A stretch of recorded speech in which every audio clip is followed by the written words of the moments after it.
Bienvenidos a nuestro canal Psicología Junguiana. El episodio de hoy se titula Libertad y Destino, diferencia entre la búsqueda de metas y la realización espiritual. En la trayectoria de toda vida humana se pueden identificar dos formas fundamentales de orientación, la búsqueda de metas y la realización de un destino. Erich Fromm los denominó orientación hacia el tener y orientación hacia el ser. Mientras que la primera responde a una lógica de planificación y esfuerzo deliberado, con el objetivo de acumular riqueza, poder, prestigio y escalar en la esfera social, la segunda obedece a una dinámica más profunda de la psique, en la que los acontecimientos parecen desplegarse con una inevitable coherencia interna. Desde una perspectiva junguiana, esta diferencia es esencial para comprender el proceso de individuación y su impacto en la vida de un individuo. Sobre todo esto vamos a hablar en este nuevo episodio. Acompáñame. El paradigma de las metas se inscribe en el ámbito de la voluntad consciente. Desde la infancia se nos inculca la idea de establecer objetivos, esforzarnos y medir nuestro progreso en función de logros tangibles. Una carrera profesional, estabilidad económica, reconocimiento social. Este modelo de desarrollo es ampliamente validado por la sociedad, ya que responde a una lógica de previsibilidad y control. Por otro lado, el paradigma del destino opera en un nivel mucho más profundo de la psique. En este caso, la trayectoria vital no se rige tanto por decisiones racionales, sino por la manifestación progresiva de un patrón arquetípico que da forma a la existencia del individuo. Jung sintetizó esta idea con la frase «el carácter es destino», aludiendo a que ciertos caminos no son simplemente elegidos, sino que emergen del núcleo más profundo de la personalidad. El concepto de destino en la psicología analítica no debe confundirse con una idea fatalista de predestinación. Más bien se trata de la expresión natural de la totalidad psíquica que a menudo se manifiesta a través de sueños, intuiciones o eventos sincronísticos. Desde la infancia, ciertas imágenes simbólicas o inclinaciones pueden anticipar un desarrollo futuro, aunque en su momento parezcan irrelevantes o desconectadas de la vida cotidiana. En ocasiones, lo que ocurre es que no se comprenden, sino cuando la persona ha evolucionado, su conciencia se ha ampliado y tiene la capacidad de integrar aquellos contenidos de lo inconsciente que emergieron en su etapa de infancia o en su etapa de adolescencia. Jung observó este fenómeno en muchos de sus pacientes y en su propio proceso de individuación. Su atracción por lo oculto y su fascinación por el simbolismo emergieron mucho antes de que su conciencia pudiera darles un sentido claro. Del mismo modo, muchas personas experimentan en su infancia y juventud impulsos o visiones de su destino que solo cobran significado retrospectivamente cuando la trayectoria de su espíritu ya ha comenzado a desplegarse. En su autobiografía, Recuerdos, Sueños, Pensamientos, Jung distingue entre dos dimensiones fundamentales de la psique, a las que denomina personalidad número 1 y personalidad número 2. La personalidad número 1 representa la identidad adaptativa, moldeada por las exigencias de la sociedad. Es la parte de la psique que busca metas, estructura y validación externa. Se ajusta a los ideales de éxito y responsabilidad social en el mundo, midiendo el valor de la existencia en función de logros concretos y reconocibles. En cambio, la personalidad número 2 encarna la relación con el espíritu de la profundidad. Es una dimensión atemporal, conectada con los estratos más hondos de lo inconsciente colectivo. Su orientación no es el éxito mundano, sino la búsqueda de sentido, la realización del destino y la integración de la totalidad psíquica. Cuando esta personalidad se manifiesta, el individuo puede sentirse como si estuviera siendo guiado por una fuerza más grande que su voluntad consciente, una voz interior que lo conduce más allá de las expectativas sociales. La individuación, entendida como el proceso de integración de los opuestos en la psique, exige un delicado equilibrio entre la acción consciente y la rendición ante el flujo natural del espíritu. No significa simplemente dejarse llevar por las circunstancias, sino permitir que la vida se despliegue de acuerdo con su propio orden interno. La cultura moderna, obsesionada con la planificación y el control, tiende a menospreciar este aspecto de la existencia. La idea de que un destino se pueda cumplir sin un esfuerzo deliberado desafía las narrativas tradicionales del éxito. Sin embargo, muchos de los logros más significativos en la vida de una persona no son el resultado de una estrategia calculada, sino de la alineación entre la voluntad consciente y la dirección marcada por la profundidad del espíritu. Distinguir entre la búsqueda de metas y la realización del destino es fundamental para comprender el sentido profundo de la vida. Mientras que el primer enfoque responde a las demandas de la sociedad y a la voluntad individual, el segundo nos conecta con una dimensión más profunda del espíritu. En última instancia, el proceso de individuación nos invita a reconocer que hay momentos en los que debemos actuar con determinación y otros en los que debemos permitir que el destino se manifieste. La verdadera sabiduría radica en saber que, incluso cuando actuamos con determinación, seguimos la dirección marcada por la profundidad y hacemos lo posible para que el destino se manifieste. En la cultura contemporánea, la libertad y la independencia se presentan como ideales supremos. Se asocian con la capacidad de elección y la autodeterminación, pero en el proceso de individuación estos conceptos adquieren un significado más profundo. La verdadera libertad no se define únicamente por la ausencia de restricciones externas, sino por la disposición a seguir el destino propio, aun cuando esto implique soltar aquello que nos hace sentirnos seguros. La visión moderna de la libertad se centra en la eliminación de barreras externas, autonomía económica, desarrollos individuales, derechos individuales, rechazo de estructuras opresivas, etc. Sin embargo, esta independencia no garantiza la realización del espíritu. Muchas personas, aun gozando de independencia material, permanecen atrapadas en patrones inconscientes que les impiden acceder a una libertad interior. De hecho, la mayoría es así. Desde la perspectiva de la individuación, la libertad no es la capacidad de elegir sin restricciones, sino la posibilidad de alinearse con aquello que surge del espíritu y la profundidad. No se trata de imponerse sobre la vida, sino de aprender a escuchar y seguir el camino que ella misma traza. El ideal de independencia suele identificarse con la autosuficiencia y la capacidad de prescindir de vínculos. Sin embargo, desde una visión junguiana, este concepto es ilusorio. La psique no es un ente aislado, sino un sistema en diálogo constante entre la consciencia y lo inconsciente, entre el individuo y la sociedad en la que vive. La paradoja se hace evidente. Para alcanzar una verdadera autonomía, el individuo debe aceptar su dependencia del espíritu y la profundidad. La individuación implica reconocer que la vida no está enteramente bajo el control del yo y que muchas decisiones, que parecen ser elecciones libres, son en realidad respuestas a potencias arquetípicas que emergen de lo inconsciente. Esta tensión entre independencia y destino se observa con claridad en momentos de crisis existencial. Muchas veces, lo que el yo percibe como una renuncia, por ejemplo, cambiar de rumbo, abandonar un entorno conocido, divorciarse, sumergirse en lo incierto, es la manifestación de un designio más profundo que se abre paso a través de la psique. Como ya hemos señalado, Jung describió en Recuerdos, Sueños, Pensamientos las dos dimensiones de la psique fundamentales: la personalidad número 1, adaptada a las exigencias del mundo exterior, y la personalidad número 2, vinculada al espíritu de la profundidad. Para la personalidad número 1, también llamada máscara o persona, la libertad es poder decidir, afirmar la identidad, controlar el entorno. Es el tipo de independencia que valora la sociedad moderna, aquella que permite actuar sin restricciones visibles. Para la personalidad número 2, en cambio, la libertad no es cuestión de elección, sino de obediencia a un destino interior. Desde esta perspectiva, lo que el yo interpreta como pérdida de independencia, como por ejemplo abandonar proyectos, renunciar a ciertas seguridades, puede ser en realidad un acto de rendición y de fidelidad a la vida misma. El conflicto entre ambas personalidades se vuelve evidente en la lucha interna de quien siente que su vida debería ir en una dirección determinada, pero experimenta un llamado hacia algo completamente distinto. En estos casos, seguir la ruta marcada por el espíritu de la profundidad es un acto de sumisión, de servidumbre ante una realidad trascendente a la conciencia, que se convierte en el único camino posible hacia una libertad auténtica. En nuestra sociedad, el énfasis en la independencia ha llevado a una desconexión progresiva con las dimensiones más profundas de la psique. La obsesión por la autonomía ha generado nuevas formas de esclavitud interior: ansiedad, vacío existencial, múltiples trastornos, dificultad para encontrar sentido en la propia vida y a la vida misma. La individuación exige una aceptación consciente de los límites impuestos por el propio destino. No se trata de forjar cualquier identidad que el yo desee, como hoy a veces parece defenderse públicamente, sino de descubrir qué es lo que la profundidad pide de nosotros. Y pide que seamos realmente. Este principio resuena con muchas tradiciones espirituales y también con la alquimia, donde la verdadera transformación no se logra imponiendo la voluntad, sino permitiendo que la profundidad que nos habita se revele. De la misma manera, la individuación no es un ejercicio de independencia absoluta, sino de entrega a la vida en su totalidad. La paradoja de la libertad y la independencia radica en que la verdadera autonomía no se encuentra en la autosuficiencia del yo, sino en la disposición a seguir el llamado del espíritu de la profundidad. La independencia absoluta es una ilusión, pues el destino de cada individuo ya está configurado en su interior. La mayor libertad, entonces, no consiste en hacer lo que queremos, sino en reconocer lo que estamos llamados a ser. Aquello que el yo teme como una pérdida de control puede ser, en última instancia, la clave para una vida más plena y auténtica.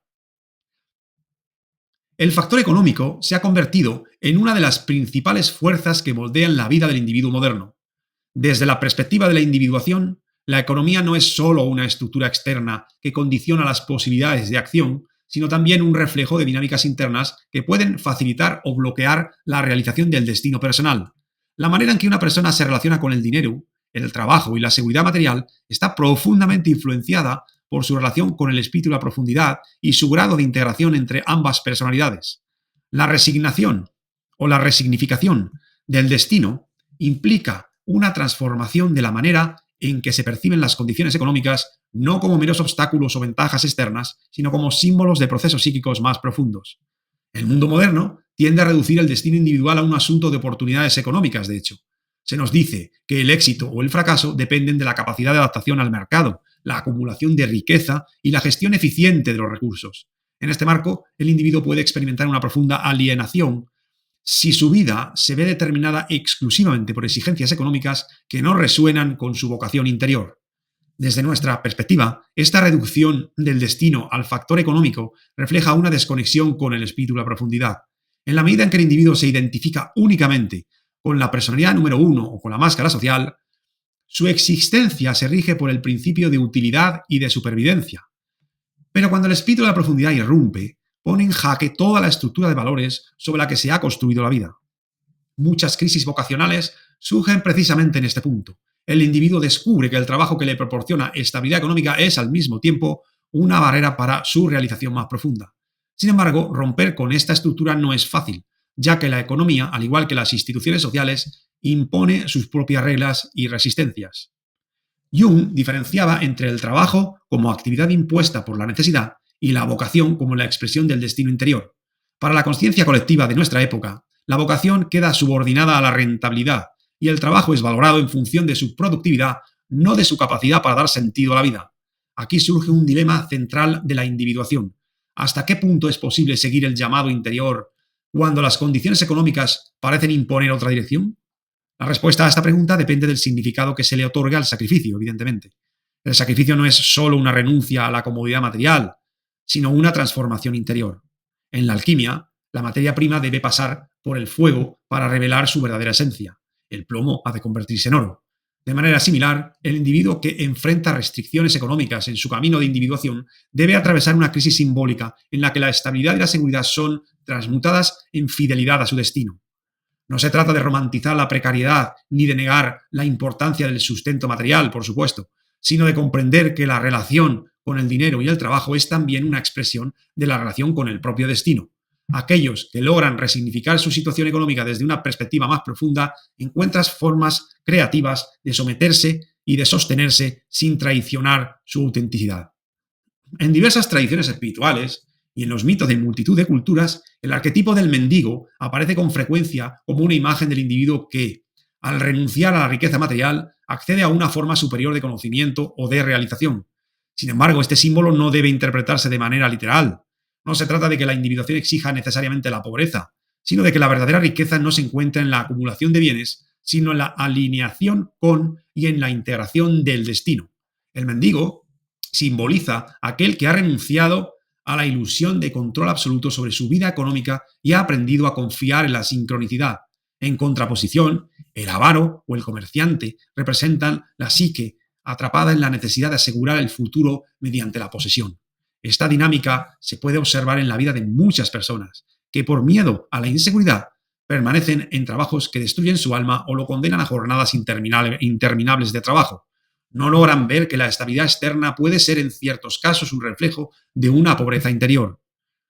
Desde la perspectiva de la individuación, es decir, de la realización de la profundidad, el factor económico no es un obstáculo en absoluto, sino un símbolo de una relación más profunda con el destino. Las restricciones económicas pueden ser interpretadas como pruebas iniciáticas que exigen desarrollar nuevas capacidades, creatividad, confianza en la propia visión, desprendimiento de valores impuestos, entre otros. Una clave para resignificar el destino en términos económicos es comprender que la seguridad material no es el único criterio de éxito. La economía del espíritu funciona bajo otras leyes. Una persona posee poco y, sin embargo, puede sentirse plena porque ha encontrado el camino que le corresponde. Jung hablaba de la necesidad de aprender a vivir con la incertidumbre sin quedar paralizado por ella. En este sentido, el destino no se revela de manera inmediata ni garantiza seguridad, sino que exige una entrega progresiva. El factor económico es, por tanto, una de las pruebas más difíciles en el camino de individuación, pues enfrenta al individuo con su miedo más profundo, la pérdida de control sobre su futuro. Sin embargo, La resignificación del destino implica comprender que el sentido de la vida no está determinado únicamente por la estabilidad material, sino por la fidelidad a la propia vocación. El verdadero desafío no es alcanzar la independencia económica, en términos convencionales, sino integrar la economía en un marco simbólico más amplio, donde el trabajo, la riqueza y el sacrificio adquieren un significado que trasciende la mera supervivencia. Solo así es posible construir una relación con el dinero y el destino que no sea una cadena, sino un puente hacia la realización del espíritu. Cuando hablamos de destino, muchas veces lo imaginamos como una estructura rígida, un guión inamovible escrito en piedra. Nos lo representamos como un designio absoluto, un esquema del que no podemos escapar. Pero desde una perspectiva más profunda, el destino no es una sentencia, sino un proceso vivo, un organismo en constante transformación. Se parece a un árbol en crecimiento. No es una línea recta, sino un río que fluye, se bifurca y encuentra nuevos cauces según los obstáculos y la topografía del alma. Esta es una de las grandes falacias del pensamiento moderno. Creer que el destino es una especie de mapa predefinido cuando en realidad se comporta más como una brújula orientada por imágenes arquetípicas.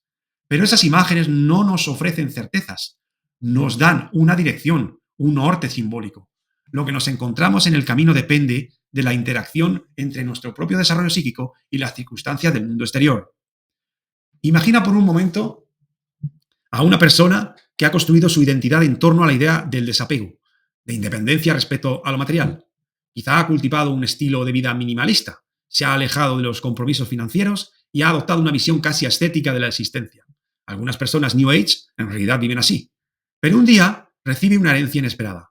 Propiedades, inversiones, bienes, que de repente lo colocan en una posición de responsabilidad. Este es el momento en que la individuación se enfrenta a su prueba más dura.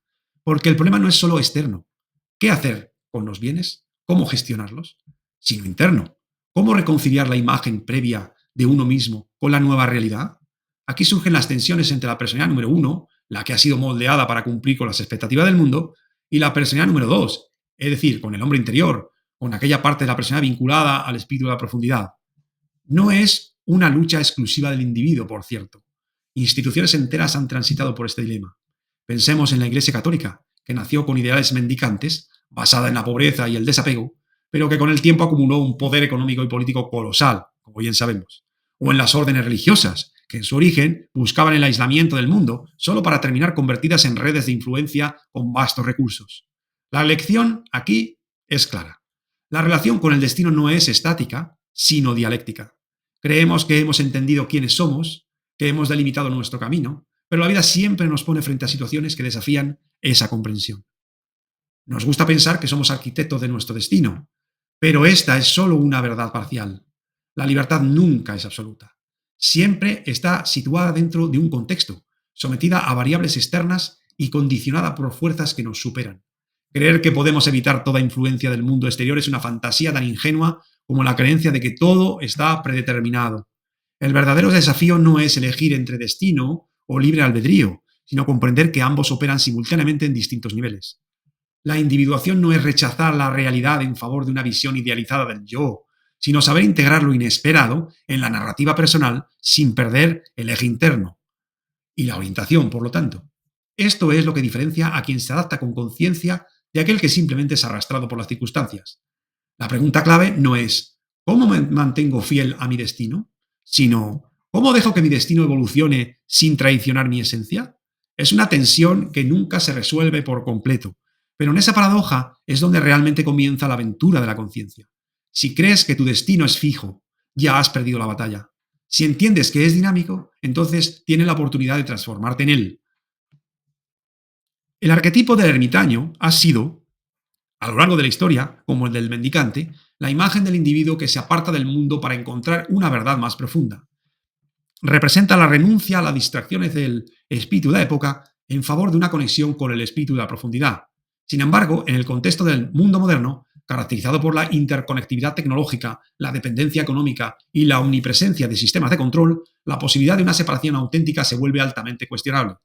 Si vivimos en una Matrix, en el sentido de un sistema que moldea nuestras percepciones, emociones y decisiones sin que seamos plenamente conscientes de ello, ¿puede el ermitaño realmente liberarse? ¿O por el contrario, su aislamiento es solo otra forma de estar atrapado dentro de la misma estructura? El ermitaño en su esencia simbólica, no es simplemente alguien que se aleja del mundo, esto es importante entenderlo, sino aquel que busca la integración con una verdad que no está condicionada por la sociedad. En la simbología del tarot, porta una lámpara que ilumina el camino no solo para sí mismo, sino para aquellos que buscan la autenticidad. Su retiro no es evasión, sino un acto de transformación. Sin embargo, en la modernidad, el retiro muchas veces se convierte en un simulacro de separación.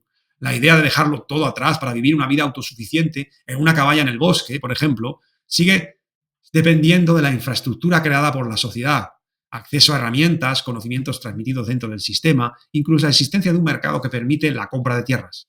Más aún, en una era dominada por la digitalización, la vigilancia y el flujo constante de información, el aislamiento físico no garantiza una verdadera separación psicológica. La mente del ermitaño puede seguir atrapada en las mismas narrativas que rigen el mundo del que ha intentado escapar. La tecnología ha amplificado el dilema del ermitaño. Por un lado, permite un acceso sin precedentes al conocimiento, facilitando caminos espirituales que antes requerían la presencia física de maestros y comunidades iniciáticas. Por otro, crea nuevas formas de esclavitud, dependencia de la conectividad, adicción a la información y vigilancia omnipresente. La sociedad de control descrita por Deleuze y la biopolítica de Foucault muestran que el poder ya no necesita la fuerza bruta para mantener a los individuos dentro de la Matrix. Ahora opera a través de mecanismos sutiles de influencia, donde incluso la rebeldía y el aislamiento son anticipados y absorbidos por el propio sistema.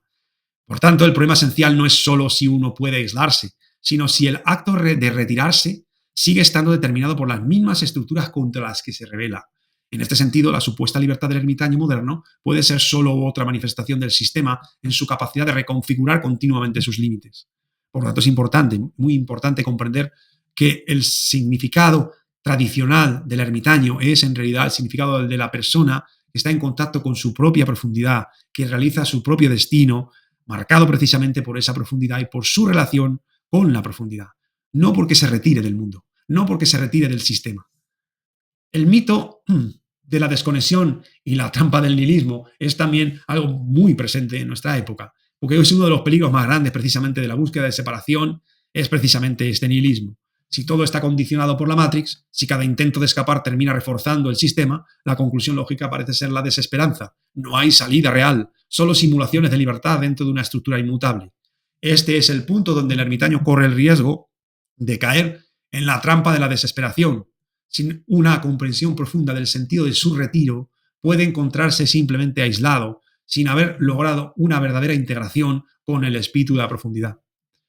La individuación no es, por tanto, un acto de escape, sino de transformación, volvemos a repetirlo. El verdadero ermitaño no busca solo alejarse del mundo, sino aprender a verlo desde una nueva perspectiva. La separación no es una finalidad en sí misma, sino un medio para alcanzar una nueva relación con la profundidad y con la realidad del mundo. Si la separación física es insuficiente, la pregunta clave es, ¿qué significa la verdadera separación? Aquí es donde entra en juego la idea de la separación simbólica, una transformación interna en la que el individuo deja de estar identificado con el espíritu de la época sin necesidad de abandonar el mundo físico. Este tipo de separación no implica necesariamente vivir en un monasterio o en una cabaña remota, sino desarrollar una nueva actitud hacia la vida cotidiana. Se trata de crear un espacio interior donde las influencias externas no tengan poder sobre la psique, una especie de zona autónoma dentro de la propia psique. La verdadera separación, por tanto, del ermitaño en Matrix no es la desconexión absoluta del mundo, sino la capacidad de existir en él sin ser completamente definida por sus estructuras. Jung lo expresaba con la imagen del alquimista, que trabaja dentro del mundo, pero sin ser de él, transformando la materia en oro simbólico. Por lo tanto, el ermitaño en Matrix enfrenta un desafío sin precedentes: la imposibilidad de una separación absoluta en un mundo donde todo está interconectado. Sin embargo, esto no significa que la individuación sea imposible. La clave está en comprender que la verdadera separación no es una cuestión geográfica o de aislamiento físico, sino de reconfiguración psicológica, de relación con la profundidad.